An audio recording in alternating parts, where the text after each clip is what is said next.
இன்னையோட mini vlog. It's Friday morning.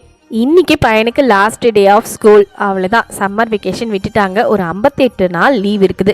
நாங்களும் India போகிறதுக்கான டைம் வந்துருச்சு. இன்னும் ஒரு 10 டேஸில் வந்து நாங்கள் இந்தியா கிளம்புறோம். இன்றைக்கி காலையில் என்ன பிரேக்ஃபாஸ்ட்டு செஞ்சேன்னு சொல்லிட்டு பார்க்கலாமா? பையனுக்கு வேறு இன்றைக்கி கிளாஸில் வந்து பார்ட்டி ஏதாவது ஃபேவரட் ஃபுட்டு கொண்டு வந்து ஷேர் பண்ண சொல்லியிருந்தாங்க. நான் பிரேக்ஃபாஸ்ட் கொடுத்து விடுறேன்னு சொல்லிட்டு தோசையும் தக்காளி சட்னி தொக்கும் வந்து வச்சுருந்தேன். பட் இது வந்து ரொம்பவே ஒரு சூப்பரான காம்பினேஷன்ஸ். இவனுக்கு பிடிக்குமேன்னு வச்சுருந்தா கடைசியாக ஸ்நாக்ஸ் கொண்டு போனதை தான் பார்த்தீங்கன்னா பசங்க கூட ஷேர் பண்ணிவிட்டு அதை தான் வந்து சாப்பிட்டுட்டு வந்தது தான் கொடுத்து விட்ட தோசை அப்படியே ரிட்டன் வீட்டுக்கு வந்தாச்சு.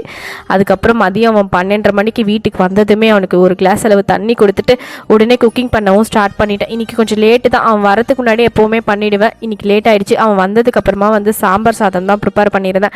வரகு சாம்பார் சாதம். இந்த ரெசிபி என்னோடய சேனலில் ஏற்கனவே இருக்குது. வேணுன்றவங்க செக் பண்ணி பாருங்கள். 1 பார்ட்டாக ஈஸியாக முடிச்சிடலாம். ரொம்பவே ஹெல்த்தியும் கூட. அப்பளம் வச்சு சூப்பராக லஞ்சு சாப்பிட்டாச்சு.